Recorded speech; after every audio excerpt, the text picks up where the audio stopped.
everything, and then I'm going to talk directly about the pandemic. The why would you be interested in Jewish medical ethics as opposed to regular medical ethics? That is, the medical ethics is done within the American environment. And the answer is that there's really nothing wrong with regular medical ethics. It's just that it comes from a particular perspective. Specifically, it comes from the perspective of Western liberalism. We hold these truths to be self-evident, that all men are created equal. They're endowed by the Creator with certain unalienable rights, and that among these are life, liberty, and the pursuit of happiness. That's, of course, in the Declaration of Independence. Jefferson and Madison cribbed that from John Locke, who had written that about 100 years earlier, except that he said life, liberty, and property. And you can imagine how many doctoral dissertations have been written about why did Jefferson and Madison change it. But in the American environment, the Western liberal notion is that we are individuals with rights. And so in standard American bioethics, what did the patient want is the gold standard of medical care, certainly in regard to clinical medical care. In the Jewish tradition, well, our central story is Exodus Sinai, and then on to the Promised Land. We leave Egypt not as individuals, we leave as a community. And when we get to Sinai, we don't get a single right. We get 613 commandments. This is the beginning of Jewish guilt. Although I do a lot of interfaith work, and the Catholics tell me we have nothing like their understanding of Jewish guilt. They have guilt cornered. So I'll trust them on that. But the point is that we are a community with duties as opposed to individuals with rights. Now, sometimes rights and duties are reciprocal. So, for example, if I have a duty, if you have a right not to be stolen from, then I have a duty not to steal from you, right? So sometimes rights and duties are reciprocal, but they're not always that way. And certainly if you get up in the morning and you are an individual with rights, then the world owes you. But if you you get up in the morning and you are part of a community with duties, then you own the world. So the very perception of who you are and what your relationship is to others is very different in the Western liberal tradition than it is in the Jewish tradition. And as American Jews, we balance those. I mean, because we are both Americans and Jews, and both of those ways of looking at life are part of our identity. In this particular pandemic, what is happening, and I'm on the, among other things, I'm on the ethics committee at UCLA Medical Center, and we've had 2 Zoom meetings over the last 2 days, about 2 hours each, to work out protocols at UCLA for triage. And one of the major issues is that doctors and nurses and other healthcare professionals are used to the norms for clinical ethics. And the norms for clinical ethics are basically that you do whatever you can do for the patient in front of you. And that is certainly the way that doctors and nurses have been schooled, and it's the way in which they have operated for however long they've been in the profession. What is now required of them is what philosophers call a paradigm shift. That is, to think about the world not in terms of this individual and that individual, right, the doctor and the patient, but rather in terms of a public health perspective. And that's not something, except for those doctors who are involved in public health, as well as other people, you know, people that are in healthcare economics and policy people and all of that, except for people who are very much involved in public health. Most trained physicians and nurses are not aware of looking at the world through that perspective. And it actually leads to very uncomfortable kinds of conclusions of, namely, you know, do you actually do whatever you can for this patient when there are other patients who need the same resources? Now, until now in American medicine, that has not been a problem for the doctor on the front lines, because until now, until this pandemic, at least doctors have assumed that they not only may, but should do whatever they can for the patient, and they will therefore, argue with health insurance companies in order to get what they need for their patients. They will work to try to get policies of health insurance companies changed so that they can provide that they can prescribe drugs that are not in the formulary that has been approved by the health insurance company. That's the way in which doctors have primarily until now have primarily interacted with the limits as to what kinds of care can be provided for their patients. But now with this pandemic at our doorstep, and with real worries as to whether or not there will be sufficient ventilators, that's the thing that's almost always talked about, but also masks and gowns and a whole series of other kinds of techniques and materials that doctors need in order to help patients who are infected by the virus. The fact is that they now know that there simply are not enough of all of those things, and so they're going to have to do triage. Now, triage is a term that actually comes out of the military environment, where the issue there is, you're on the battlefield, and soldiers are wounded, and so to whom do you pay attention first? And the general rules of triage that come out of the military are that you save the people that you have the greatest chance of saving first. So that the ethical underlying principle is that your primary goal is to save as many people as possible. And that will mean, in a triage circumstance, that those who really have very little chance of surviving, you ignore. Now, again, that's really hard for people who are used to clinical ethics. But you basically ignore those whom you cannot save in favor of those whom you at least have a chance of saving. And the better the chance of saving, the more attention you give to such people. Those are the rules of triage that come out of the military context. The question then becomes, well, what happens in terms of the medical context, where you are certainly in a battle. You're in a battle for trying to save as many people as possible. But how do you do that? And there have been a number of different articles that have been written, in many cases long before now, about what kinds of principles do you use. And actually, in a book that I did a long time ago called Matters of Life and Death, A Jewish Approach to Modern Medical Ethics, in chapter 12, I talk about the distribution of healthcare and what kinds of rules would apply from a Jewish perspective. Until very recently in human history, healthcare was, preventive medicine was pretty good. Curative medicine was terrible. Preventive medicine includes things like quarantine, which already is in the Torah. In chapters 12 and 13 of Leviticus, where you have what is usually translated, it's tzara, usually translated leprosy, probably not leprosy, probably a different kind of skin disease. But in any case, something that was recognized as being contagious. And already in the Torah, you have that as a way of trying to contain the disease. And that was still in effect, long before today. I mean, but not so long before today. I mean, I remember, I'm 76 years old. You don't have to guess that. And so when I got measles, when I was 12 years old in 1955, I grew up in Milwaukee. The Milwaukee County Health Department came and quarantined our house. And so my sister and I were stuck there for a month, and nobody could come in or out except my parents. Same sort of thing 2 years later when I got chickenpox. The vaccine against measles came out in 1963.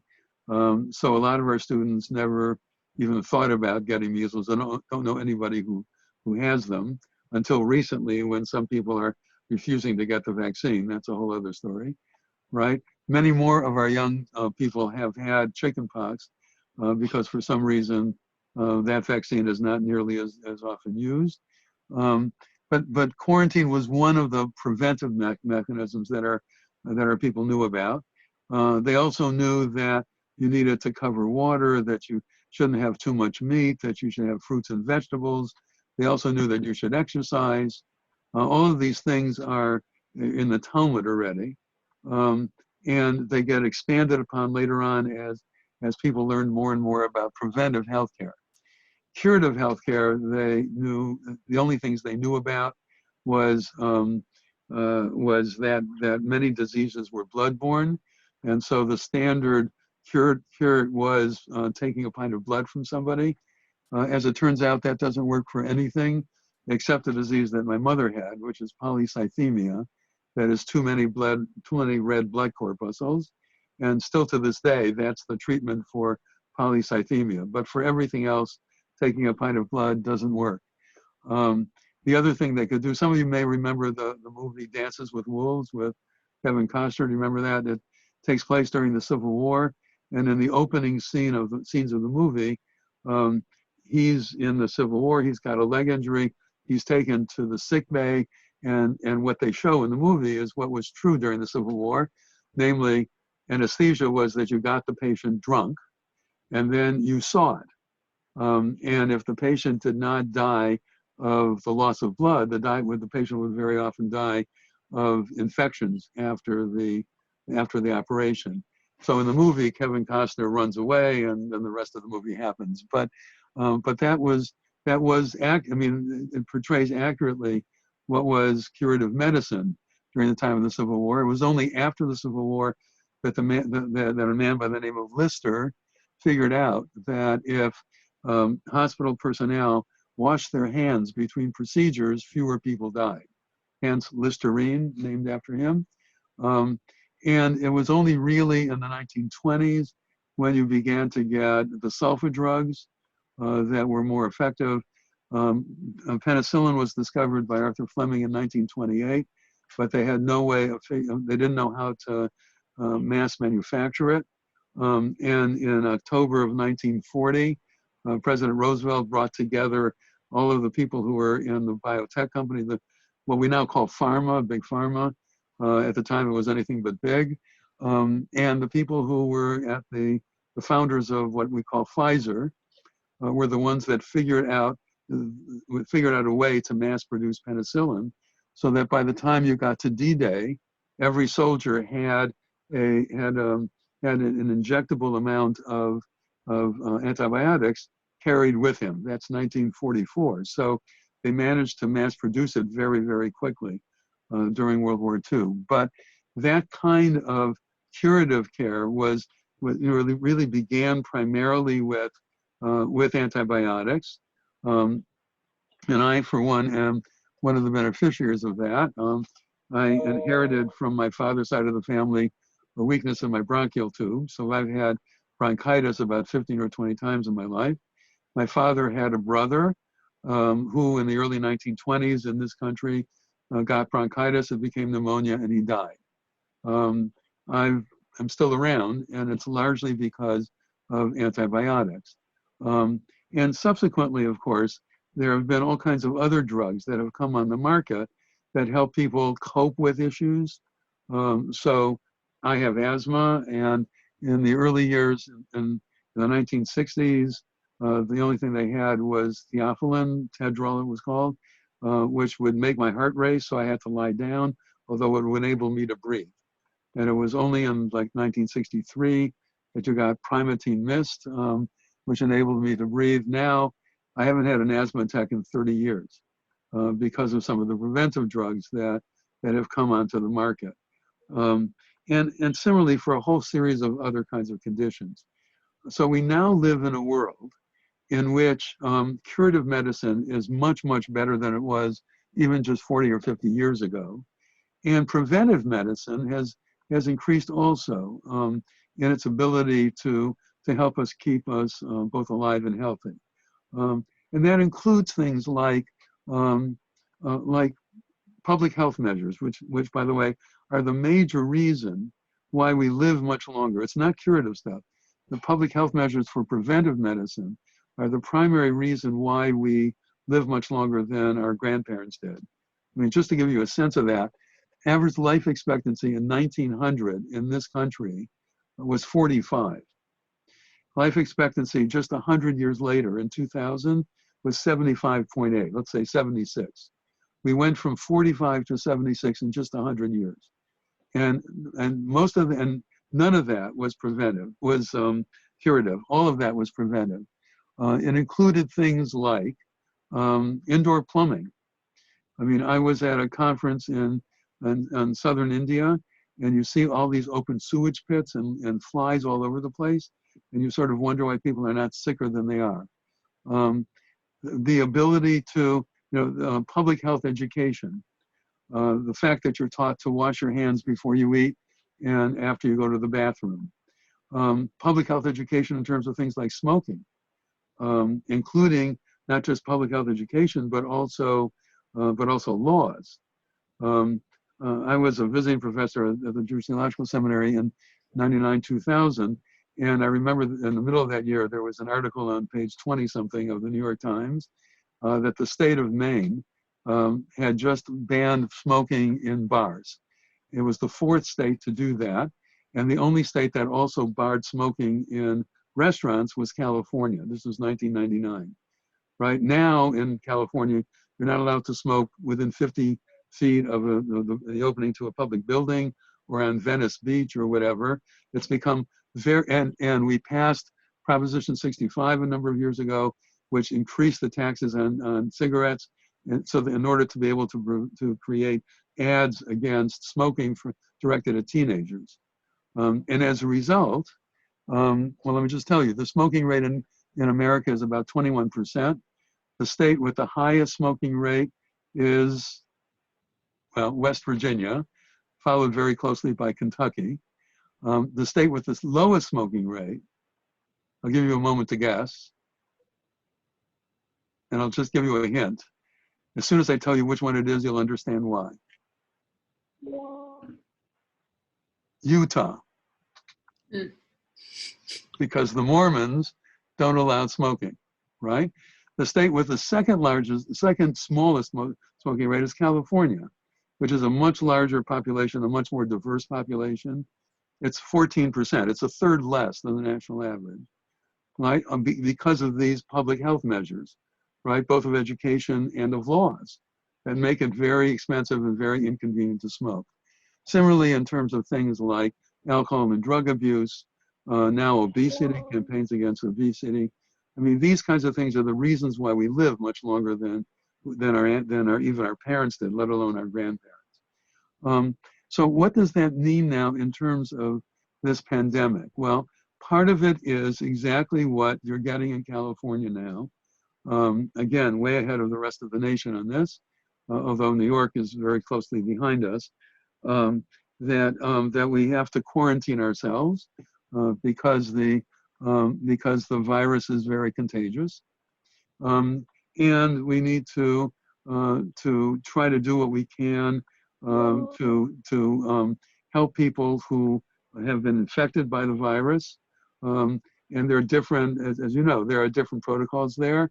If you think you're infected, you're not supposed to run to the hospital because if you weren't infected before, you probably would get infected then.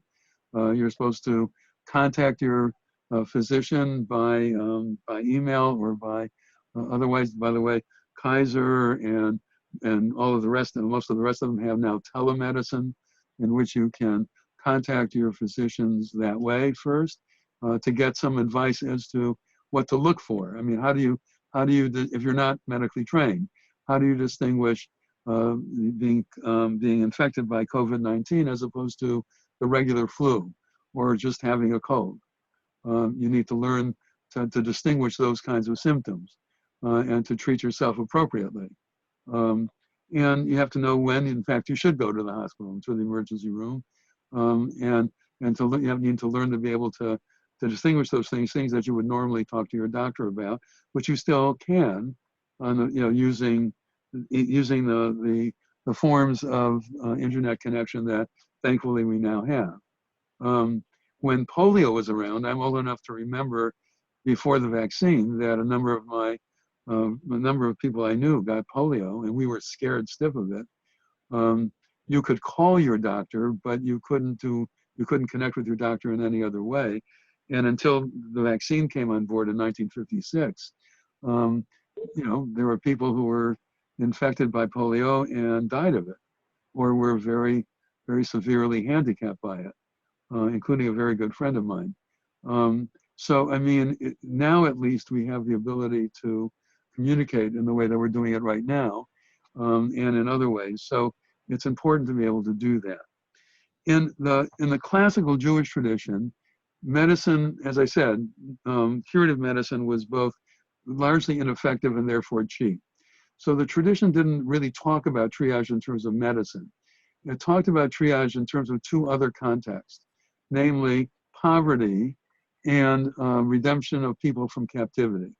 Those were the two times in which the society, which was not rich, yes, there were the Rothschilds among us, right? But in most of Jewish history, most Jews were not at all rich, and neither were Jewish communities. So you're really talking about taking communities that had limited resources to help the absolutely destitute. And so the question was, who gets first priority, who gets what in terms of the ordering of whatever resources the community has for giving money to the poor, and what kind of resources first, right? Is it food first? Is it clothing first? And who is eligible to get these resources? And then the other case in which the community had to address these issues was in redemption from captivity, which is a major value of ours as Jews. And unfortunately, during the Middle Ages, and actually earlier than that as well, and into the early modern period, Jews were especially susceptible to being taken captive on the high seas because the Christians did not allow Jews to do agriculture because that was understood to be honorific work. So we were only supposed to do that which was dirty, namely deal with money. And so that's how Jews got into things like banking and business, including international trade. So Jews were very much involved in the import-export business. And on the high seas or on the highways would very often be accosted and taken captive. And what the captors found out was that Jews really cared about each other and would spend money to redeem them from captivity. And so then the question became, well, who gets redeemed and for how much money? Because one of the real problems is, if it becomes known that Jews will spend money to redeem their fellow Jews from captivity, then Jews will be especially susceptible. It's the exact same problem, if you remember, with Gilad Shalit, remember, the Israeli soldier that was taken captive, and Israel ultimately redeemed him by letting loose, I think something like 1,000 people who have been incarcerated in Israel for terrorist activities. Do you remember this thing, Gilad Shalit, from a while ago? Yes.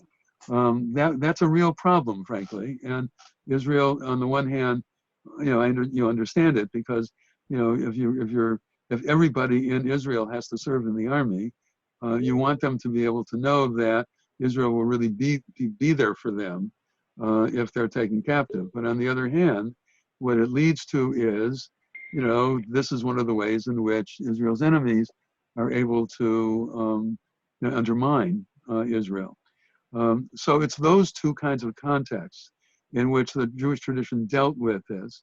And you get, as I described in chapter 12 of Matters of Life and Death, you get a variety of different criteria that are offered. One is first come, first serve. One is the ones with the most need. So for example, in the laws of captivity, you redeem women before you redeem men. Because the presumption was that the captors were male, and they would likely rape their female victims, but not sodomize their male victims. And in the case of life, which is, of course, a value for both men and women, that would be an equal kind of risk. So you redeem women before men. And so, I mean, there was so that's the second kind of criterion. First come, first serve is one. Second, those that have the most need. Third, those that are going to be most important in society. And that's really difficult. I'll just leave it at that. But there is at least, there are those who would say that you want to redeem those that are going to be able to help society run better. So in these conversations I had with UCLA these past two days, one real question is, do you prioritize healthcare workers over others on the grounds that they may, once they recover, they'll be able to go back onto the front lines of treating people with this disease, right? Do you do that? Do you give that kind of priority to healthcare workers? And if so, which healthcare workers? Any healthcare workers? Only those that are fighting this disease? You know, all of those kinds of things. Do you do what happens in the military? Do you treat first those that are most likely to be able to survive? And you get that also in Jewish sources, especially in regard to the poor. Do you provide food first? Do you provide clothing first? Do you provide shelter first? And some of this has to do with where you live, right? So if you live in the Mediterranean, where temperatures are milder, then food comes before clothing. But if you live in Poland, where during the winter it's below zero and snow's on the ground, then maybe shelter and clothing come before food, right? You have to deal with that in context. And those are the kinds of things that are front and foremost in the kinds of discussions that we're having now, both in the general society and in Jewish circles. I'm just going to say one other thing, and then I'm going to ask you to ask me whatever questions you want.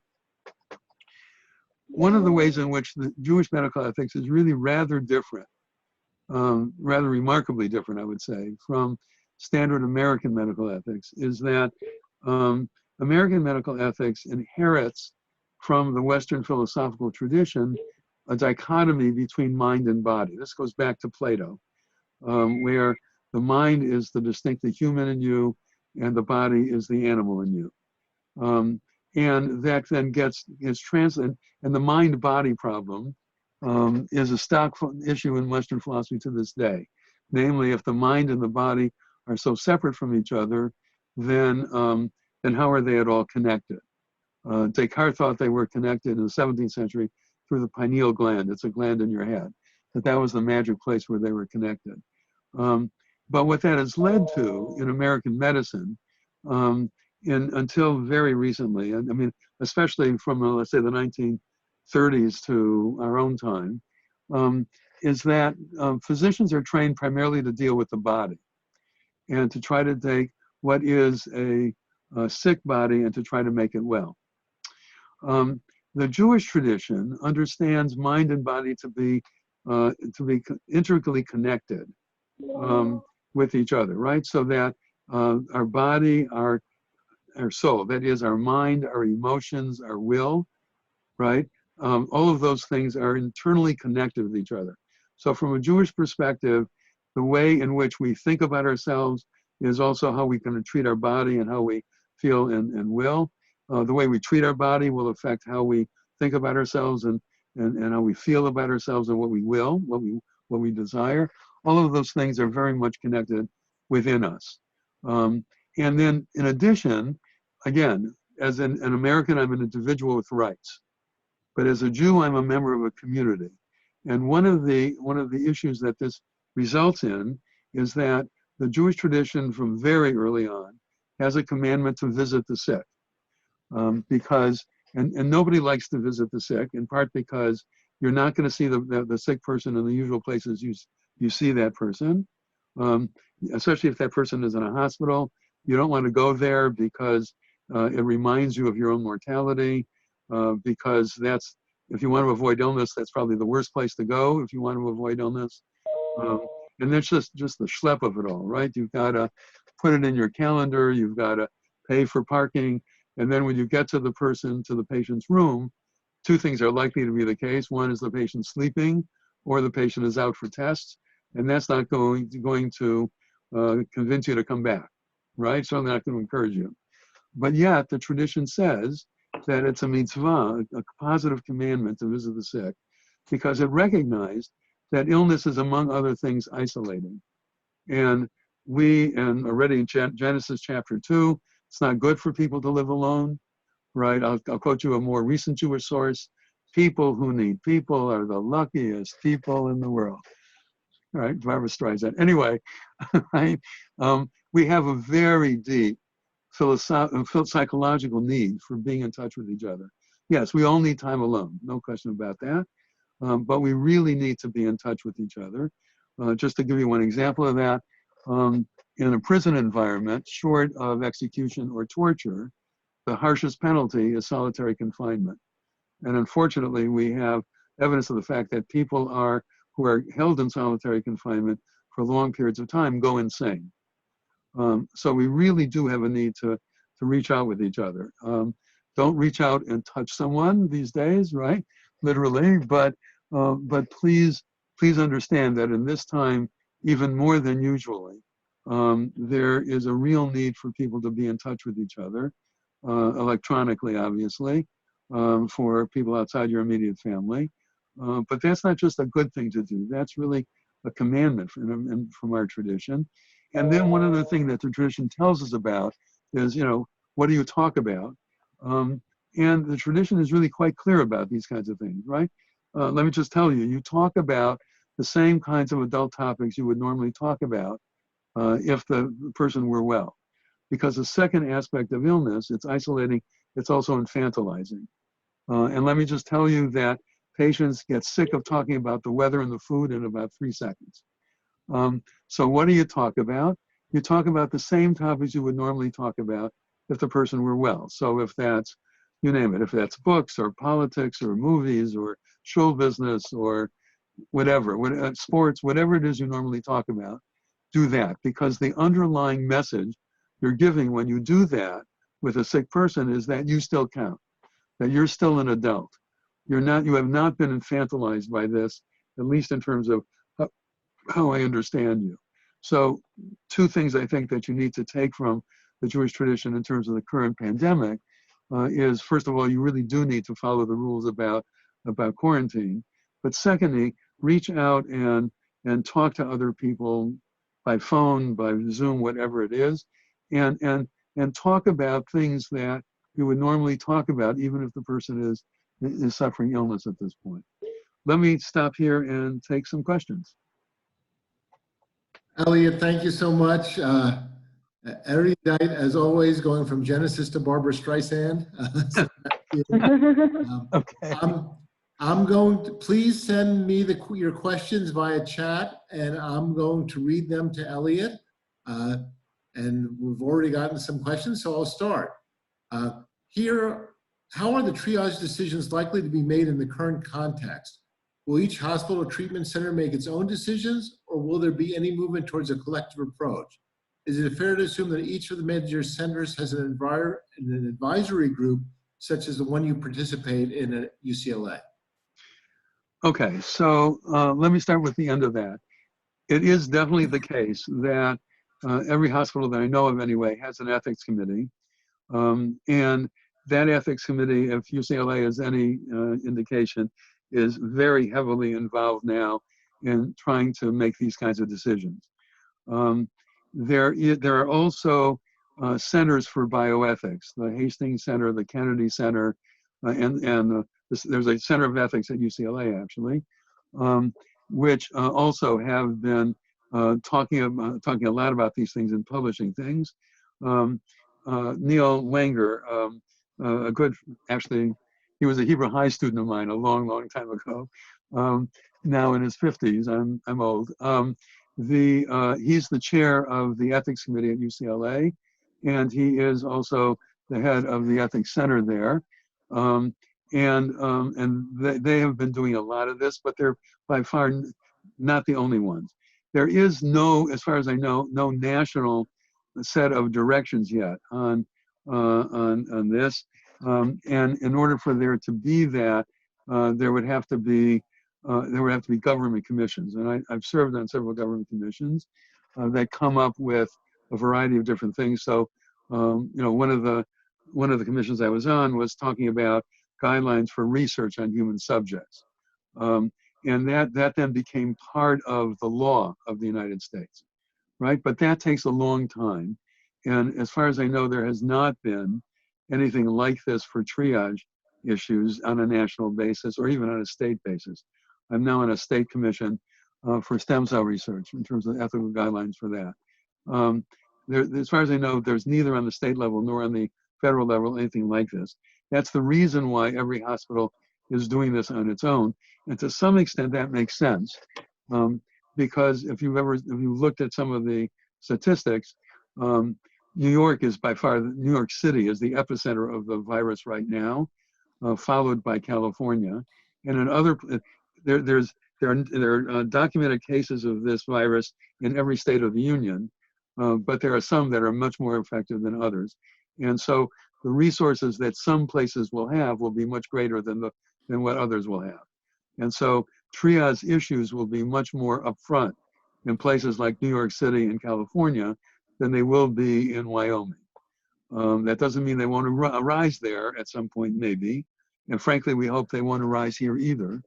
And a large part of this has to do with getting the supply chain much more effective and learning how to transform things that were used for other purposes for these purposes. Ford, you may have seen on the news, Ford Motor Company is now trying to use some of its facilities to create masks, the kinds of masks that healthcare caregivers need to have. Israel, by the way, is really on the forefront of both trying to get a vaccine and also therapy, that kind of thing, right? But at the moment, it's every hospital for itself, although the UC hospitals, the California hospitals, are very much in touch with each other, and by the way, with some others, like Cedars. Just today, I got a joint email from the Cedars. I'm also involved at Cedars with certain things, and UCLA are very much in touch with each other on these issues. Elliot, the next question, you raised many questions arising from your involvement with the UCLA Medical Ethics Group. What are the answers to some of those questions? What are the priorities that were agreed upon in terms of serving the public? Well, as I said to you, there are a variety of different ethical principles that you might use. And what the ethicists at UCLA have determined is that the one that they want to use is to maximize the number of people that they can heal.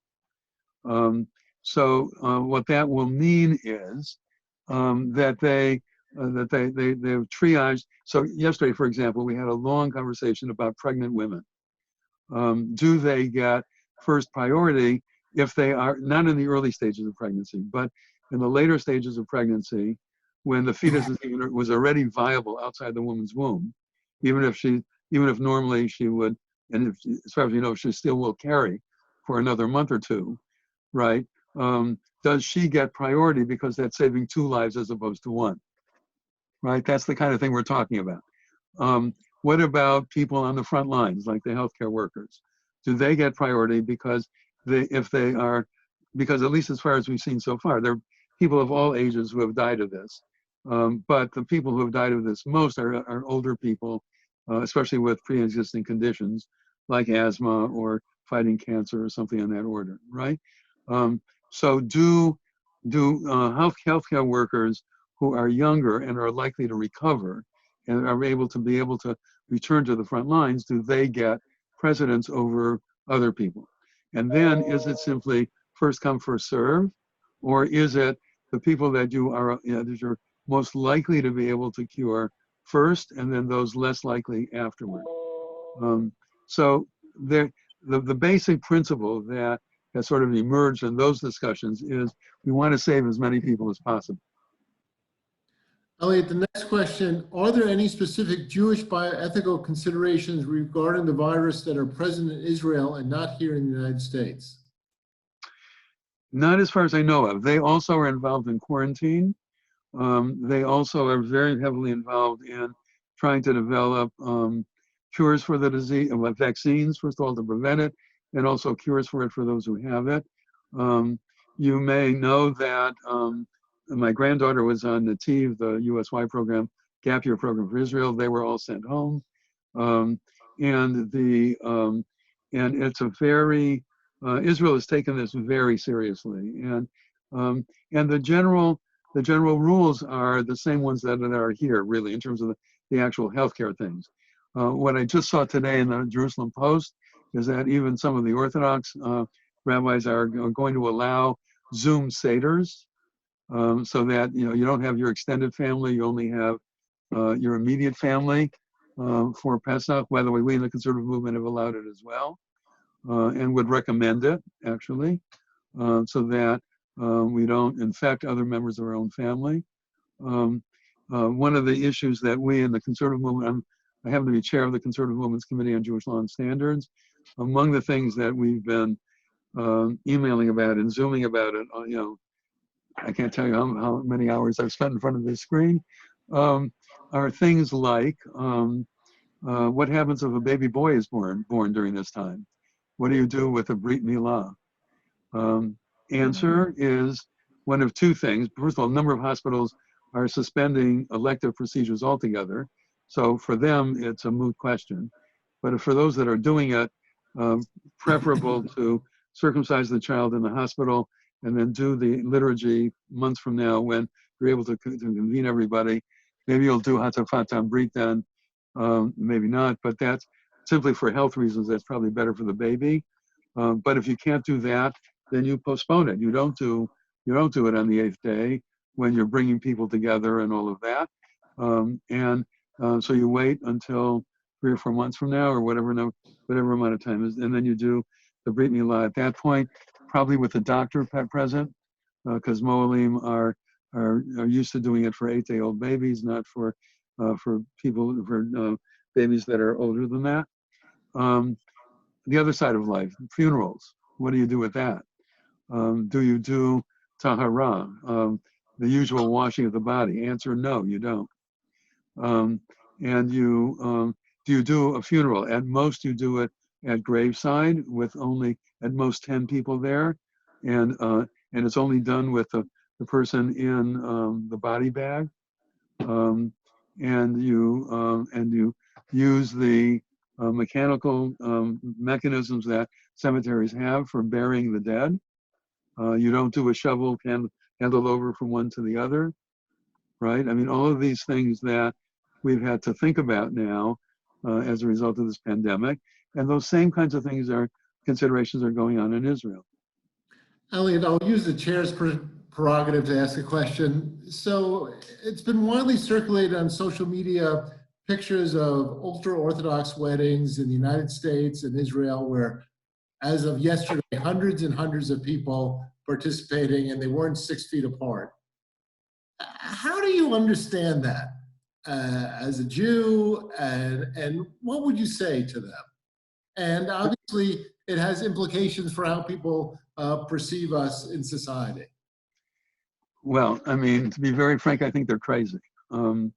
I also think that they're being very un-Jewish, because the same tradition that I'm interpreting, they interpret, and pikuach, this is not new with Elliot Dorff.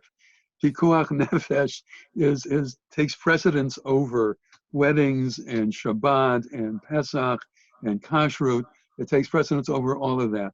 That goes back to the Mishnah, 200 or so of the Common Era, and it becomes the law in the Talmud and in Maimonides' code and in the Mishneh Torah and in the Shulchan Aruch.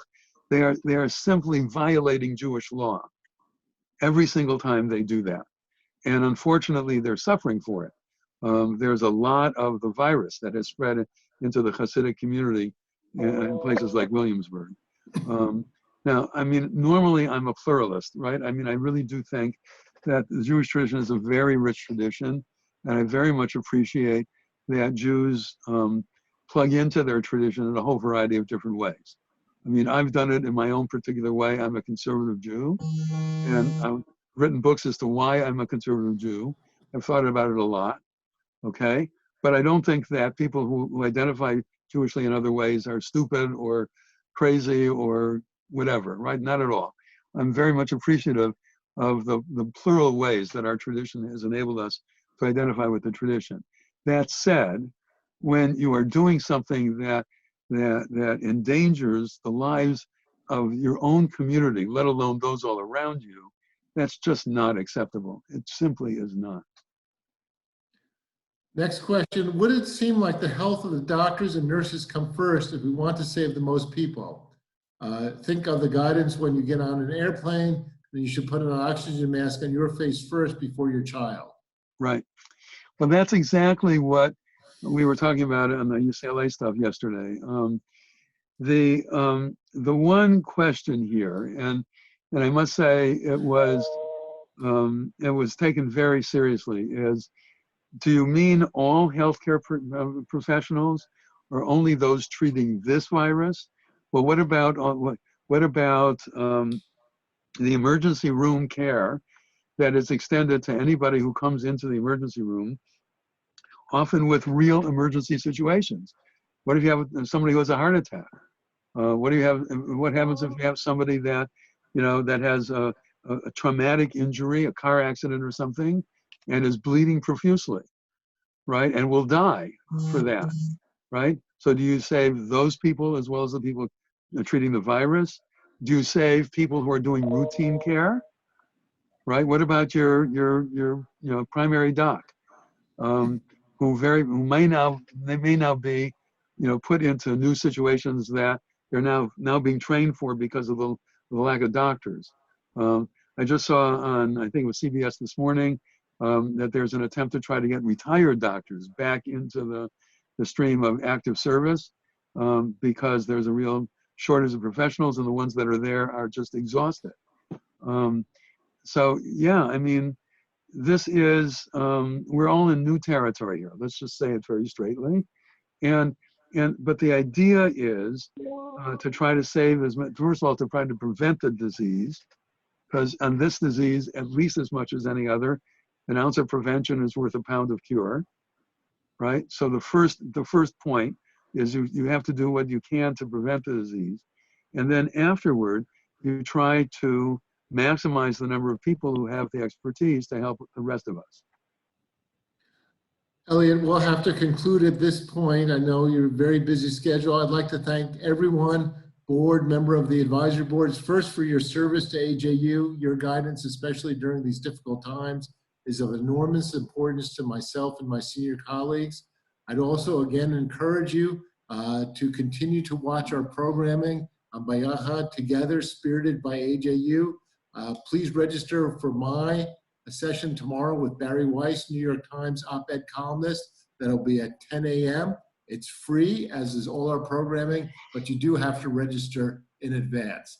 Elliot, thank you so very much. Reassuring that you're providing advice on these critical issues. And to everyone, my best wishes, our best wishes, that you and your families remain healthy and safe. Thanks so very much. Thank you, Elliot. Thanks, Elliot. Thank you. My pleasure. Thank you. Bye. Bye-bye.